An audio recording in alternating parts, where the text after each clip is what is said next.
Ki pulit ka kinhun special investigation team mantagasngi ka arpoi trik banai jeliu arja opsan kilawan ra biang ya sonam rakwanshi bat yo raj kushwaha she ying bishar kashari hadin arsngi balakut ka police custody hakani gasngi ka ying bishar kala shimrai ban pha khalai sngi she judicial custody ya sonam rakwanshi bat yo raj kushwaha kibala suba don ketiban penyap yo raja rakwanshi hasora kumban punchkan mau nakaliang ka ying bishar hakini khendiat sngi kala ai por shwa prasngi yagi pulit ban tokit ya ka sonam bat sangut ki perlok hadin ba ki prasngi kala kutno ki pulit kilawan ra biang ya ka sonam bat sangut ki perlok she ying bishar kala ai por biang sa arsngi yagi pulit ban tokit ya ka sonam bat uraj bat u anan akash bat u vishal pat lapha yaki shaga judicial custody nakabenta ka jingtok kit kabakhat sausngi.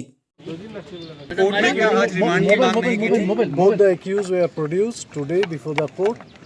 The custody is over today, so both the accused were sent for 13 days judicial custody. 13 days, sir. 13 days judicial custody. Okay. Police ने रिमांड नहीं मांगा था? No. Police didn't ask for any remand. Just prayed for judicial custody. So after hearing, court has granted 13 days judicial custody for both the accused. Sir JC तो 14 डेज होते हैं, कोई संडे वगैरह पड़ रहा है क्या? यार लोगों से ठीक है.